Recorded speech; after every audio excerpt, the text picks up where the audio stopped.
Hello everyone. आज हम लोग थोड़ा अलग टाइप के टॉपिक में बात करेंगे। After a long time we was be doing well. देखो, पहले जस्ट इसके पहले हम लोग लेजर रमन स्पेक्ट्रोमेट्रिक के बारे में बात किए थे और बोला था कि उसके बाद फूरियर ट्रांसफॉर्म, इंफ्रारेड स्पेक्ट्रोस्कोपी करेंगे, उसका उसका कंपैरिजन भी देखेंगे क्या है। ये देखने में बोरिंग लग रहा है बट बहुत बहुत यूटिलाइजेशन रहता है, डिफरेंट टाइप का, स्पेशली कुछ एक्सप्लोरेशन में भी यूज होता है।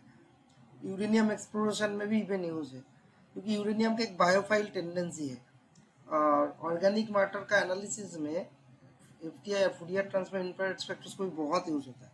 एंड सबसे इम्पोर्टेंट है, बहुत सारे लोगों को फूरियर ट्रांसफॉर्मेशन को विजुअलाइज नहीं कर पाते। मैथमेटिक्स दे के बोल देता है फूरियर ट्रांसफॉर्मेशन ठीक है, बट विजुअलाइजेशन समझना वो भी बहुत जरूरी होता है। मैथमेटिकल ट्रांसफॉर्म करके हो जाता है ऐसा बोलते हैं, बट प्रॉपर ग्रास्प नहीं कर पाते। तो क्रिस्टल क्लियर हो जाएगा आज कॉन्सेप्ट। तो ये क्लैरिटी के लिए आप लोग साथ में रहिए। देखो, फूरियर ट्रांसफॉर्मेशन क्या है? ये कोई कोई जस्ट ट्रांसफॉर्मेशन एक प्रोसीड्यूर है, मैथमेटिकल प्रोसीड्यूर है, लेकिन विजुअलाइज करने के लिए क्या है, ट्रांसफॉर्मेशन क्या करता है? It converts a signal from time domain to frequency domain. Time domain का चीज को दूसरा पर्सपेक्टिव से दिखाया जाता है, फ्रीक्वेंसी डोमेन के कन्वर्ट करके दिखाया जाता है। It tells us which frequencies are present in the signal and their representative intensities। ठीक है, मुझे पता है इतना इजीली समझ नहीं पाओगे, बट मैं अभी क्रिस्टल क्लियर करा दूँ। मान लो एक ऑर्केस्ट्रा चल रहा है कुछ एक कॉन्सर्ट हॉल पे, तो कोई वायोलिन बजा रहा है, कोई तबला बजा रहा है, सब मिला के एक सुंदर ट्यून बनता है ना। तो वायोलिन का, पियानो का, सेक्सोफोन का, सभी का अलग अलग फ्रीक्वेंसी में बजता है, लेकिन जब सभी का कॉम्बिनेशन से सुर बनता है ना, ब्यूटीफुल, सुंदर लगता है। आप जब सुनते हो तो आपको बहुत अच्छा फील होता है। तो आप जो सुन रहे हो ना कॉम्बिनेशन, वो टाइम डोमेन में सुन रहे हो ना। आपको अगर बोला जाएगा ओवरऑल म्यूजिक सुन के कितना क्या क्या टाइप का इंस्ट्रूमेंट है, आप सब टोटल कॉम्बिनेशन को तो बोल नहीं पाओगे उतना अच्छा, बट थोड़ा बहुत सोचने से बोल पाओगे एक दो, इसमें थोड़ा तबला है, वो है। यही है फ्रीक्वेंसी डोमेन का ट्रांसफॉर्मेशन। मतलब फूरियर ट्रांसफॉर्मेशन एक ऐसा ट्रांसफॉर्मेशन प्रोसीड्योर है जिसमें क्या क्या फ्रीक्वेंसी यूज हो रहा है ये गाना में वो पता चल जाएगा। कॉन्सर्ट हॉल में क्या क्या है, ये वायोलिन सपोज कुछ पर्टिकुलर फ्रीक्वेंसी में बजता है, हारमोनियम का फ्रीक्वेंसी सभी का स्पेसिफिक है। आपको एक ही टाइम पे एक साथ वो बोल देगा आपको ये इंस्ट्रूमेंट ये फ्रीक्वेंसी है। और अच्छा तरह के दूसरा और एक अच्छी तरीके से और एक एग्जांपल देता हूँ, तब आपको और पता चल जाए। For example, tuning fork. आपको तो ट्यूनिंग फॉर्क पता है क्या है, ये जो यू शेपेड है ना, ये देखो ट्यूनिंग फॉर्क से टू प्रोंग्ड फॉर्क, फॉर्क जैसा ही है, टू प्रोंग रहता है। फॉर्क में तो 3-4 रहता है डंडा बीच में भी। तो ये यू शेपेड मेटल बार रहता है, जिसको इससे टच करने से वाइब्रेशन होता है, पर्टिकुलर फ्रीक्वेंसी में आवाज आता है, पर्टिकुलर सिंगल स्पेसिफिक फ्रीक्वेंसी। एक ट्यूनिंग फॉर्क का एक पर्टिकुलर फ्रीक्वेंसी जनरेट होता है। सो अलग अलग फ्रीक्वेंसी का स्पेसिफिक ट्यूनिंग फॉर्क हो सकता है, बट एक ट्यूनिंग फॉर्क से एक ही पर्टिकुलर वेव लेंथ का फ्रीक्वेंसी का आवाज आएगा। सो जब ट्यूनिंग फॉर्क को आप बजाते हो टाइम डोमेन में, ऐसा करके क्या होगा, ये tuning fork produce a pure tone eight fix frequency, for example 440 hertz. Now if you plot this sound over time, it looks like smooth repetitive sine wave. So time domain में sine wave आएगा, frequency same same. लेकिन जब frequency domain में करोगे आपको कुछ नहीं आएगा, एक सिंगल पीक आ जाएगा, पर्टिकुलर फ्रीक्वेंसी दिखाएगा। तो ये 4 ट्यूनिंग फॉर्क में 4 टाइप का फ्रीक्वेंसी आ रहा है। देखो 1 2 3 अलग अलग हार्ट्स का, फॉर एग्जांपल, ये जस्ट एग्जांपल के तरफ से दिखा रहा हूँ, लेकिन टाइम डोमेन में दिखाने से आपको ऐसा आएगा ना कॉम्बिनेशन। तो फ्रीक्वेंसी डोमेन अलग अलग कैरेक्टरिस्टिक फ्रीक्वेंसी को डायरेक्ट बोल दे रहा है, ये इंपॉर्टेंस है।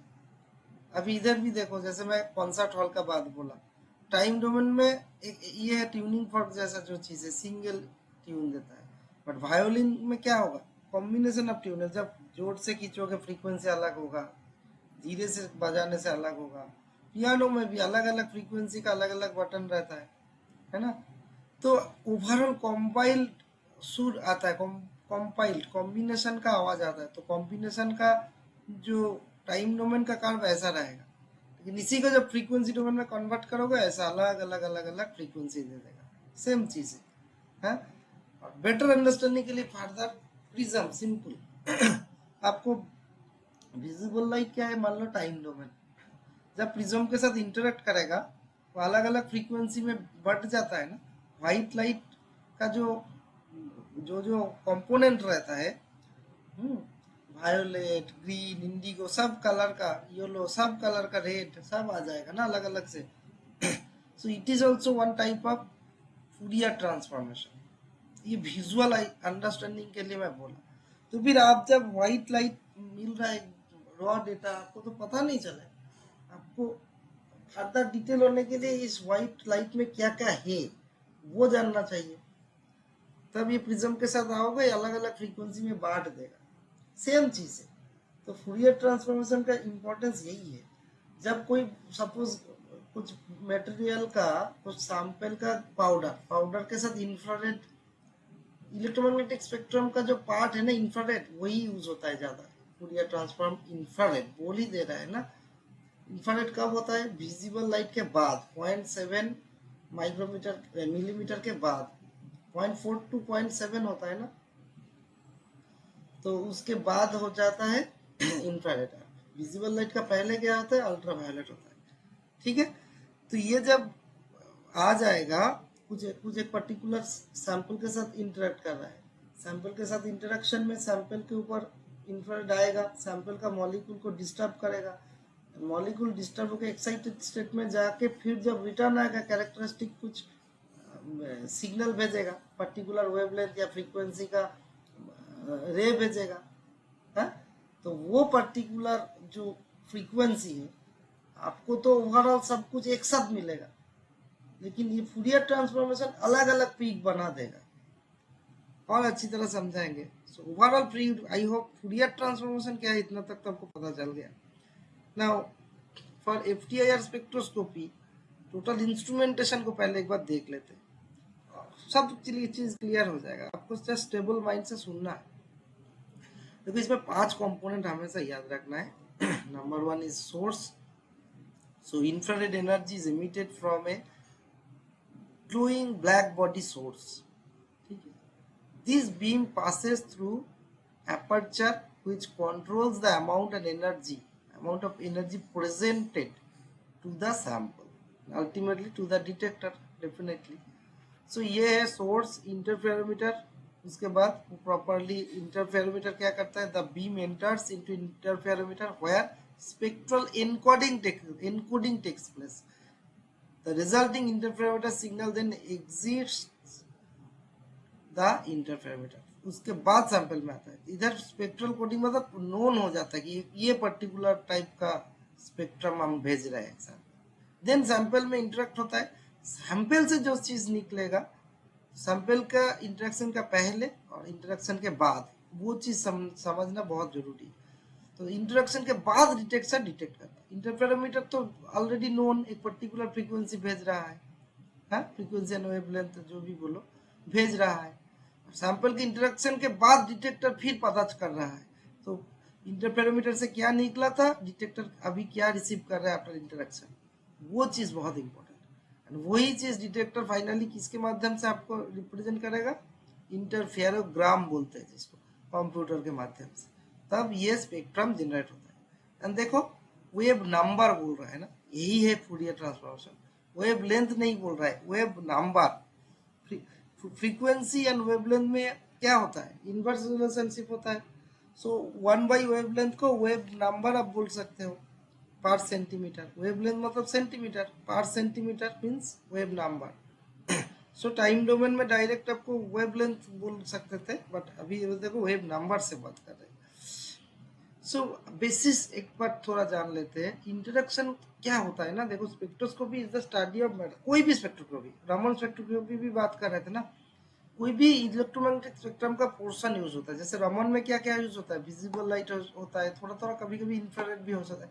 एफटीआईआर में तो इंफ्रारेड स्पेसिफिक है, और लेजर में डिफरेंट कलर का लेजर यूज होता है ना रमन स्पेक्ट्रोमेट्री में। तो overall spectroscopy is the study of matter and it's interaction with electromagnetic radiation. कोई भी मैटर में इलेक्ट्रोमैग्नेटिक रेडिएशन इंटरेक्ट करेगा, इंटरेक्शन के बाद क्या चेंजेस आ रहा है वही देखा जाता है। And all matters contains molecules, and those molecules have bonds that are continually vibrating and moving around. Now, once it will be interacting with infrared or visible, depending upon the procedure, वो bond का vibration का pattern change हो जाता है। तो पहले कैसे natural vibration होता था और आफ्टर इंटरेक्शन क्या होता है वो चीज देखना है। so, उसके लिए अलग अलग होता है। जैसे कि ऑर्गेनिक मैटर के लिए इनऑर्गेनिक बॉन्डिंग तो सभी में रहेगा। फॉर एग्जाम्पल इधर देखो सिमेट्रिक स्ट्रेचिंग। स्ट्रेचिंग मतलब क्या है, इधर हाइड्रोजन और कार्बन का जो बॉन्ड है ना, देखो ये एक दूसरे से दूर जा रहा है। एसिमेट्रिक मतलब एक सामने की तरफ आएगा, अवे फ्रॉम जाएगा, ठीक है। So if you imagine two balls attached bye A spring, दो बॉल को स्प्रिंग से अटैच किया, मैं इंग्लिश में ही बोल रहा हूँ, representing A diatomic molecule, the movement of each ball towards or away from the other balls along the line of spring represents stretching vibration। सब स्ट्रेचिंग वाइब्रेशन स्ट्रेट लाइन में हो रहा है ना, ठीक है। और एक होता है बेंडिंग वाइब्रेशन। बेंडिंग में कर्विलिनियर पाथ ऐसे वाइब्रेशन होगा, इसमें स्ट्रेट लाइन से हो रहा है। नाउ बेंडिंग डिफरेंट टाइप का हो सकता है, रॉकिंग, सीजरिंग, वैगिंग, ट्विस्टिंग। अब फोटोग्राफ को जस्ट समझ लो ब्रीफ में। तो हर एक टाइप का वाइब्रेशन एक पर्टिकुलर सिग्नेचर वेव नंबर है, फिक्स्ड। जैसे सीजरिंग 1450 नंबर का कुछ स्पीक मिलने से आपको कंफर्म है ये सीजरिंग वाला रिलेटेड है। ये सब बहुत एक्सपेरिमेंट करके कंफर्मेशन हुआ है, तभी आज रेडी है, आपको पता चल जाएगा डायरेक्टली। रॉकिंग है, ऐसा करके दोनों एक ही डायरेक्शन में जाएगा, एक के बाद एक फॉलो करके। तीन प्लेन वाइब्रेशन ये सब है, ये आउट ऑफ प्लेन। देखो प्लेन फिक्स नहीं है, घूम रहा है, ये एक ही प्लेन के अंदर वाइब्रेट हो रहा है। सो स्ट्रेचिंग, बेंडिंग एंड इसका सभी का सब डिविजन के बारे में समझने से आपको ओवरऑल आइडिया हो जाएगा। देखो सभी का फिक्स्ड है, सो ये पर्टिकुलर फिक्स्ड पोर्शन समझना है। ये जस्ट एक एग्जांपल है आपका अंडरस्टैंडिंग के लिए। सो ईच एक्साइटेड वाइब्रेशन, ये तो नॉर्मली नहीं होगा। स्ट्रेचिंग होने के लिए क्या करना, स्ट्रेच करना पड़ेगा। जो नेचुरल बॉन्डिंग है उसके ऊपर कोई इंटरेक्शन कैसे करके हो रहा है वो जानने के लिए। मतलब कार्बन एंड हाइड्रोजन का जो नेचुरल बॉन्ड है वो ऑटोमेटिकली स्ट्रेच तो नहीं होगा, आपको कोई कुछ चीज इंटरेक्ट करेगा, इनफ्रारेड आके धक्का मार रहा है, तब धक्का मारने के लिए सीजरिंग वाला मोशन हुआ, या रॉकिंग हुआ, या स्ट्रेचिंग हुआ, या एसिमेट्रिक स्ट्रेच और सिमेट्रिक स्ट्रेचिंग, ये समझना बहुत जरूरी है। तो अल्टीमेटली बॉन्ड को किस टाइप से धक्का मार रहे हैं, इंफ्रारेड या फिर कोई भी विजिबल, अलग अलग स्पेक्ट्रोस्कोपी में अलग अलग होगा। मैं आईआर के बारे में बात कर रहे बोल के इंफ्रारेड बोल रहा हूँ। तो इंफ्रारेड में स्ट्रेचरिंग हो सकता है, वैगिंग हो सकता है, जिस टाइप से होगा उसी का फिंगरप्रिंट जैसा सिग्नेचर वेब नंबर आ जाएगा। तो वो वेब नंबर को आपको देखना है, समझ गया। तो इंफ्रारेड जैसे प्रिज्म में क्या हो रहा है, व्हाइट लाइट डिफरेंट कलर का स्पेक्ट्रम में डिवाइड हो जाता है। सिमिलरली जब इंफ्रारेड ऐसा करके रिएक्ट किया, उसके बाद जो रिटर्न इंटरेक्शन के बाद जो चीज डिटेक्ट हो रहा है ना वाइब्रेशन, उसको फूरियर ट्रांसफॉर्म करने से सब टाइप का कॉम्बिनेशन आपको मिल जाएगा फ्रीक्वेंसी। वो कॉम्बिनेशन को देख के पता चल जाता है क्या क्या टाइप का, इवन कॉम्बिनेशन वाइब्रेशन हो सकता है, कुछ पार्ट में स्ट्रेचिंग हुआ, कहीं पे सीजरिंग हुआ, एक ही इंटरेक्शन में सब चीज पता चल जाएगी। इधर पे फूरियर ट्रांसफॉर्मेशन नहीं करने से इंडिविजुअल एक एक को एक एक अलग अलग बार बार करके देखना पड़ेगा। इधर एक ही टाइम पे क्या क्या कॉम्बिनेशन का वाइब्रेशन हुआ वो भी पता चल जाएगा, एंड किस किस वाइब्रेशन का कॉम्बिनेशन की क्या क्या पर्टिकुलर सिग्नेचर वेब नंबर में होता है, वो मॉलिक्यूल स्पेसिफिक होता है। तब मॉलिक्यूल भी पता चल जाएगा कि इसमें ये मॉलिक्यूल है। बहुत इंपॉर्टेंट है, मैं और भी धीरे से बोलूंगा। तो ब्रॉडली यूरेनियम एक्सप्लोरेशन में बहुत यूज होता है, क्योंकि एफटीआईआर ज्यादा बायोफाइल टेंडेंसी मतलब ऑर्गेनिक मैटर के लिए ज्यादा यूज होता है। लेजर रमन या रमन स्पेक्ट्रोमेट्री इनऑर्गेनिक जियोकेमिस्ट्री में भी यूज होता है, ठीक है। दोनों का अपना अपना होता है। इवन ऑर्गेनिक में भी इनऑर्गेनिक में भी दोनों में एफटीआईआर यूज होता है, दोनों में लेजर रमन रमन स्पेक्ट्रोमेट्री भी यूज होता है। बट सभी का प्रोज एंड कॉन्स है, वो भी डिस्कस करेंगे। तो फिलहाल प्रिंसिपल तो फिर क्या है, एट ए ग्लांस देखने से FTIR measures absorption of infrared, whereas laser Raman में क्या देखा था, scattering, yes or no, previous video आप देख सकते हो, स्कैटरिंग होता है और वो भी विजिबल लाइट डोमेन में, ये इंफ्रारेड में होता है ज़्यादा, ठीक है, ज़्यादा बोल रहा हूँ। IR तो फिक्स्ड है, रमन में जैसे कि अलग अलग टाइप का रमन हो सकता है, इनफैक्ट इंफ्रारेड भी कभी कभी यूज होता है रमन में भी। सो इसमें वेवलेंथ और फ्रीक्वेंसी का फंक्शन देखा जाता है और कैरेक्टरिस्टिक स्पेक्ट्रा मॉलिक्यूलर बॉन्ड्स का इंडिकेट करता है। यूरेनियम हम लोग, मैं एक स्टडी किया था वेम्पली डॉलस्टोन में, जो कि काडाप्पा बेसिन में स्थित है। तुमलापुल यूरेनियम डिपोजिट जो वर्ल्ड का यूनिक डिपोजिट है, जिसके नाम से एक स्पेशल डिपोजिट बन गया, जैसे कि MVT मिसिसिपी वैली टाइप। लोग सोचते हैं बाहर में ही होता है, लेकिन नहीं, प्राउड टू बी इंडियन, हमारा इंडियन में भी तुमलापल्ली टाइप डिपोजिट है यूरेनियम डिपोजिट। वो itself is a type, IAEA international atomic energy agency recognition दिया है, ठीक है। जैसे MVT मिसिसिपी वैली टाइप खुद का नाम से टाइप हो गया, वैसे तुमलापल्ली टाइप डिपोजिट है जो दुनिया का यूनिक डिपोजिट है, जो कि वेम्पली डॉलस्टोन में यूरेनियम डिपोजिट है। हाँ, उसमें माइन भी है और वो इंडिया का सबसे बड़ा प्रोड्यूसर है, सबसे बड़ा डिपोजिट है इंडिया का, वर्ल्ड का भी वन ऑफ द लार्जेस्ट है। सबसे बड़ा नहीं बोल रहा हूँ, बट वन ऑफ द हो जाएगा अपकमिंग डेज में। इसका रिसोर्स ऐड होते जा रहा है, होते जा रहा है।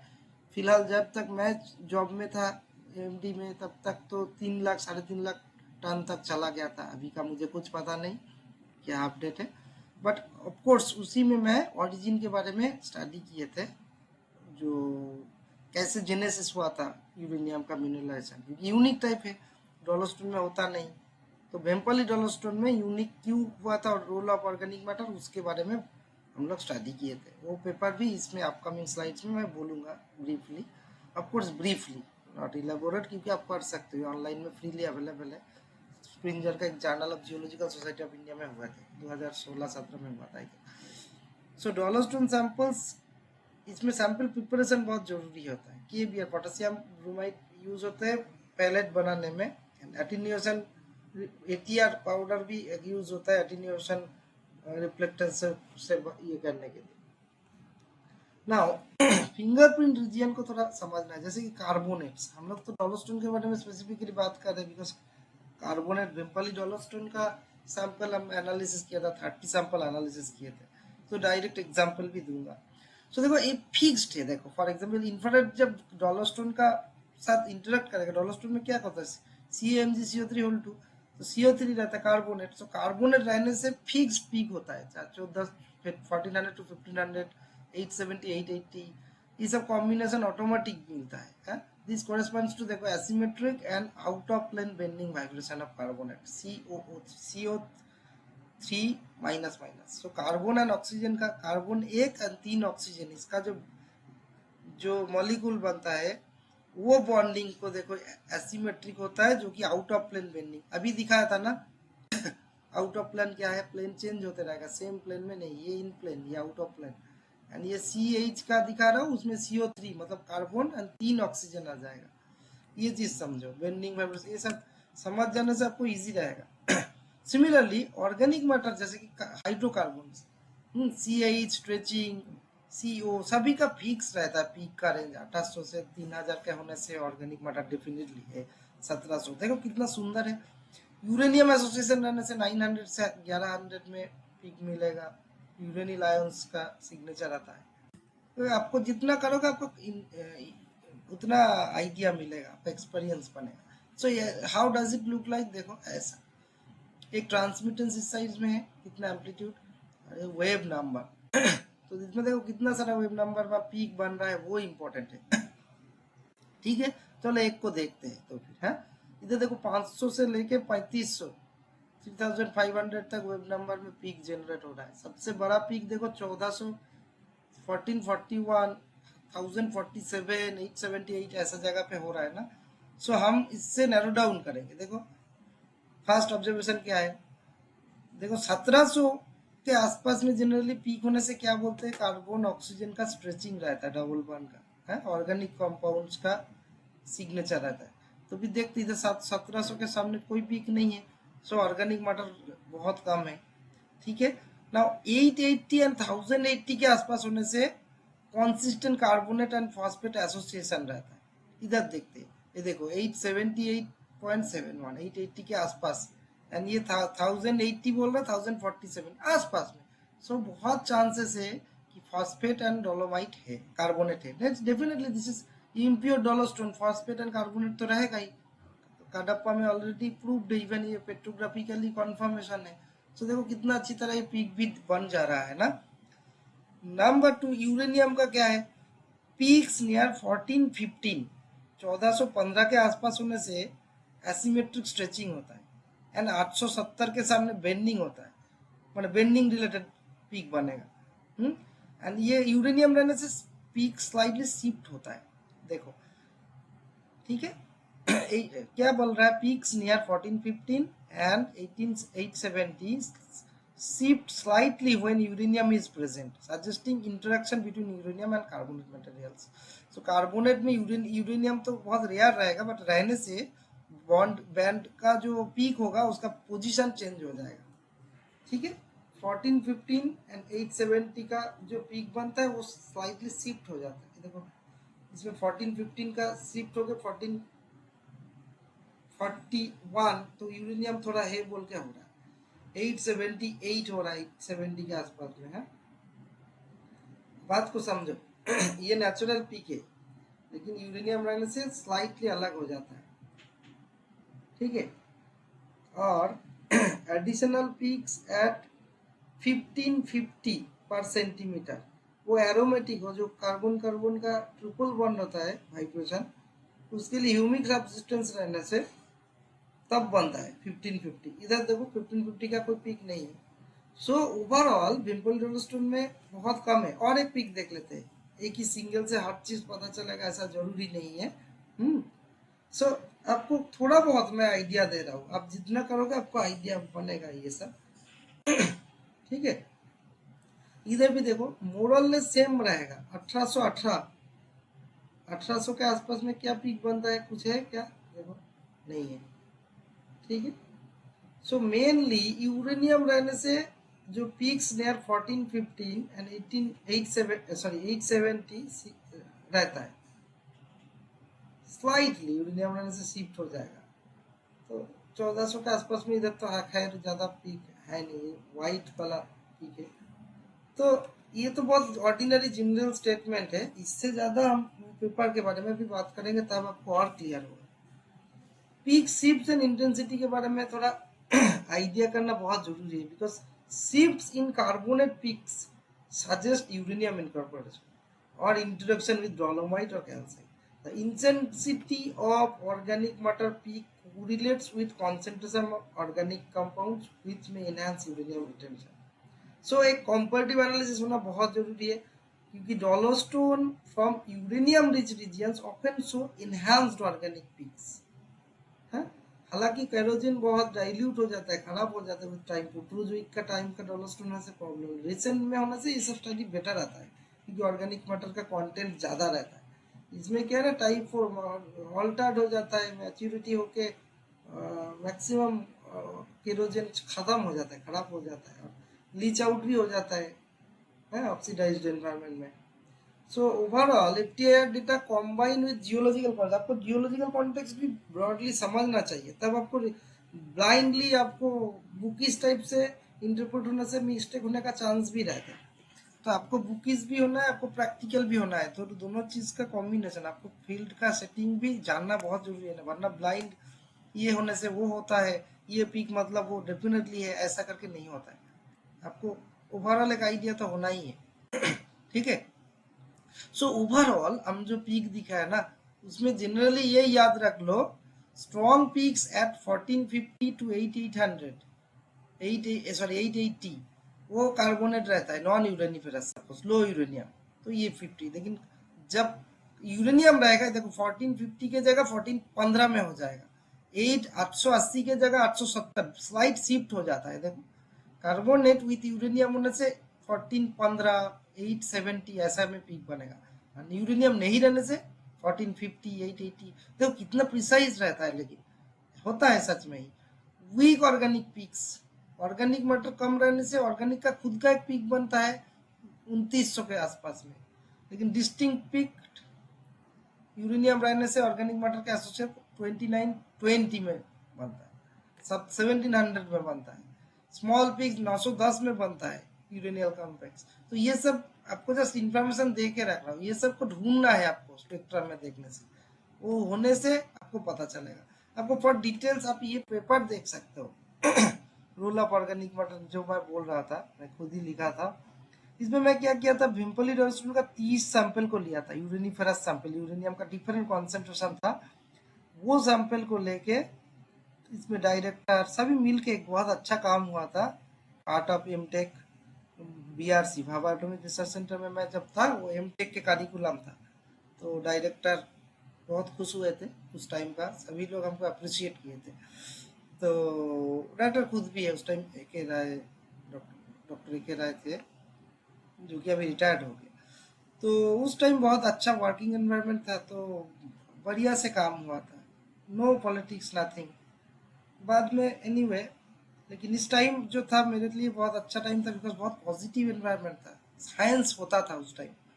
तो अभी भी होता है, आई डोंट नो क्या है, बट उस टाइम तो होता था, इतना मैं कन्फर्म बोल सकता हूँ। इसमें नो पॉलिटिक्स, गंदागिरी करने का कोई जगह नहीं है, क्योंकि ये साइंस है। तो स्पेक्ट्रम में 30 सैंपल्स का जो है ना, उसमें इतना सारा सब जगह एक जगह कर लिया, ये पीक बना, देखो 3050 2850 सब नोट डाउन कर लो, क्या क्या पीक है, सब पीक को एक जगह लिख लिया। उसके बाद उसको टैली करना है, ठीक है। कॉम्बिनेशन फ्रीक्वेंसी क्या होता है, और जो अभी बोला था, कभी कभी इनप्लेन वाइब्रेशन का भी डिफरेंट मोड होता है। मैं जस्ट गो थ्रू करता हूँ। The FTIR bands detected at 3013 and 3016 centimetre के आसपास, एंड 2625 2630 पर सेंटीमीटर के जो वेव नंबर है, ये सब कॉम्बिनेशन फ्रीक्वेंसी है। इसका रेफरेंस वर्क भी है, आप ये भी एनगुएन एटॉल 1991 का पेपर देख सकते हो, वो भी बहुत इंपॉर्टेंट है। And the band and 710 730 per centimeter corresponds to in plane bending.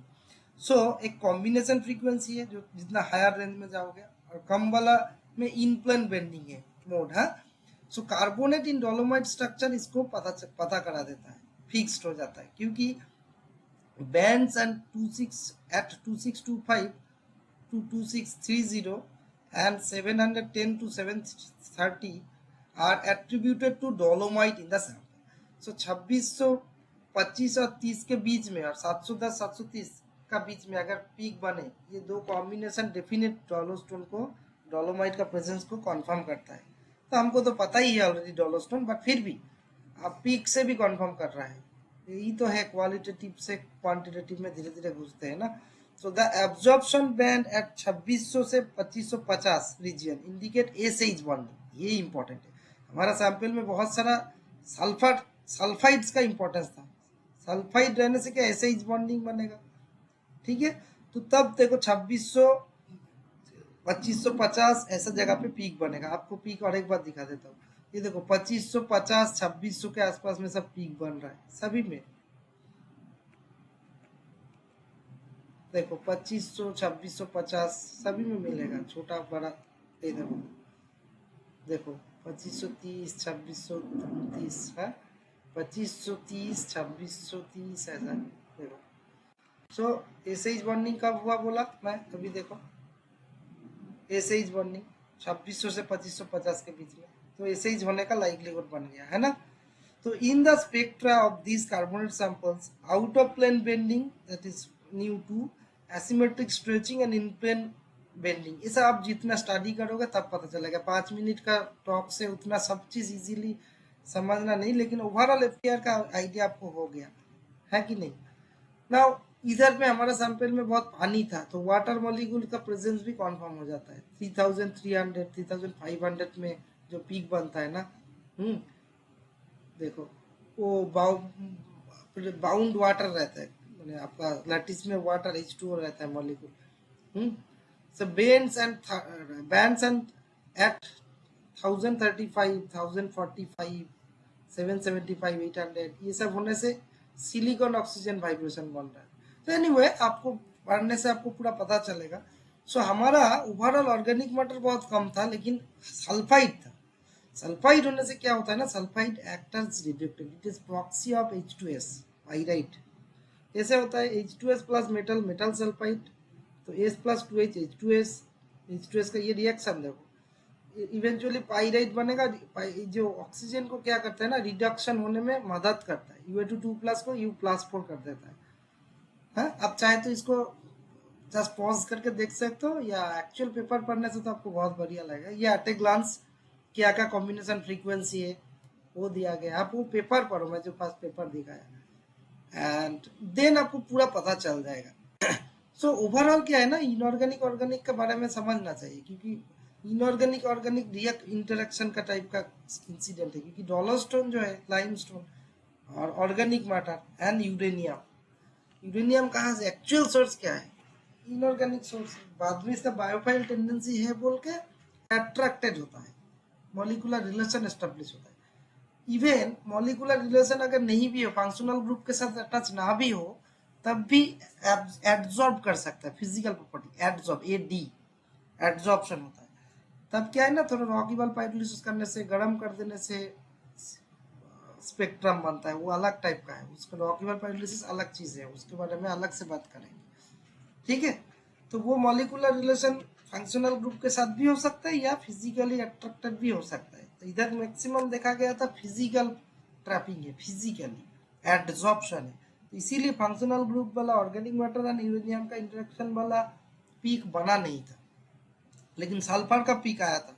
तो उसी से पता चलता है सल्फाइड्स का रिडक्टेंट के हिसाब से रोल था। तो सल्फाइड, सल्फेट रिड्यूसिंग बैक्टीरिया रहता है ना, डिसल्फोवाइब्रो, डिसल्फोटोमैकुलम, ये सब थोड़ा ओल्डर प्रोकैरियोटिक वाला ब्लू ग्रीन एल्गी होता है, साइनोबैक्टीरिया होता है।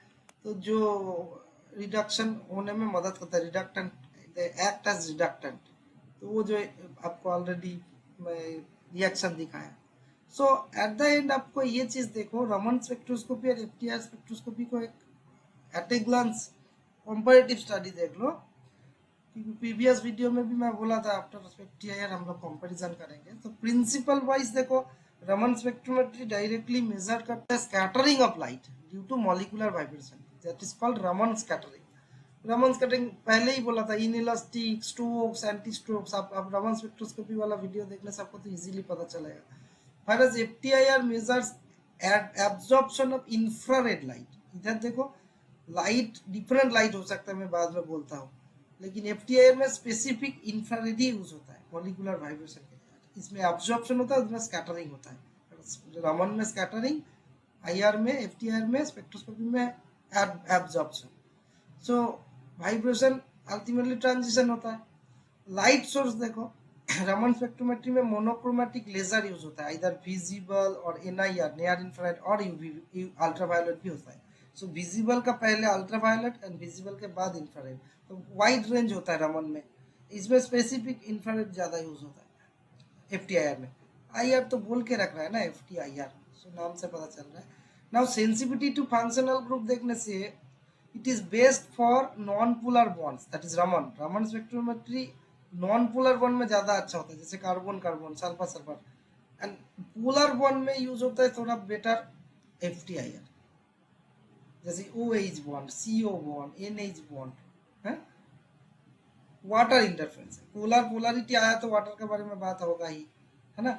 Water has minimal interference, ideal for aqueous sample, but water bearing sample में FTIR प्रॉब्लम करता है। वाटर स्ट्रांगली एब्जॉर्ब IR, तो इसके लिए KBr जो यूज होता है ना, कभी कभी पोटेशियम ब्रोमाइड, वो इसी के लिए यूज होता है, लेकिन वो भी हाइड्रोस्कोपी प्रॉपर्टी, सब चीज़ मैं बोलूँगा ऑलरेडी सैंपल प्रिपरेशन में। ये क्या, आप अब वो पेपर पढ़ने से भी आपको पता चलेगा। सो रमन स्पेक्ट्रोस्कोपी के लिए सैंपल प्रिपरेशन ज़्यादा झंझट नहीं है, minimal. It works well with solid liquid gas directly, but इसमें क्या है ना, प्रॉपर सैंपल प्रिपरेशन पहले टाइप का बनाना पड़ता है FTIR में, प्रेसिंग करके। और मटेरियल जो KBr, फिर वो जो बोला था ना ATR, एटीन्यूएशन वाला मटेरियल जो कम करने वाला। Surface versus bulk sensitivity, sensitive to surface information in thin layers, Raman, whereas FTIR is sensitive to bulk material properties, ठीक है। नाउ स्पीड, दोनों स्पीड है, इस एंगल से दोनों अच्छा है। रमन भी फास्ट होता है, typically collects data in seconds two minutes, and FTI तो डेफिनेटली सेकेंड में स्पेक्ट्रम बना देता है इंट्रोडक्शन के बाद। इंस्ट्रूमेंटेशन कॉम्प्लेक्सिटी दोनों का सोफिस्टिकेटेड तो है, लेजर बेस्ड इंस्ट्रूमेंटेशन है रमन में, it requires careful alignment and calibration, and उधर भी है एफटीआई में इंटरफेरोमीटर रहता है, प्रिसाइज ऑप्टिकल अलाइनमेंट जरूरत होता है। सो ओवरऑल एप्लीकेशन देखने से biological samples characterizing minerals, biological samples, thin films, study materials under in situ conditions, and FTIR में it is used in identifying functional groups and chemical structures, quantitative and qualitative analysis. So overall दोनों का advantage है, दोनों का disadvantage है। जैसे कि advantage देखने से Raman spectrometry it is non destructive and works with aqueous samples, detects symmetric molecular vibrations, symmetric molecular vibrations, whereas FTIR it is high sensitive to polar bonds, and quantitative capabilities better for bulk sample analysis. Disadvantage देखने से देखो रमन में weak signal आता है, fluorescence में interfere, more expensive instrument. FTR का problem क्या होता है, स्ट्रॉन्ग इंटरफेरेंस फ्रॉम वाटर, पानी रहने से क्या थोड़ा मुश्किल होता है। सो प्रॉपर सैंपल प्रिपरेशन बहुत जरूरी होता है एफटीआर में। So that's it, I hope you understood. And ये सब टॉपिक थोड़ा अंडरस्टैंडिंग के लिए किया है, आपको जब डायरेक्ट काम करोगे तो और अच्छा चलेगा। आई होप फूरियर ट्रांसफॉर्मेशन तो बेसिकली आपको पता चल गया होगा क्यों करते हैं। So this is the end of this video. Stay tuned. Thank you.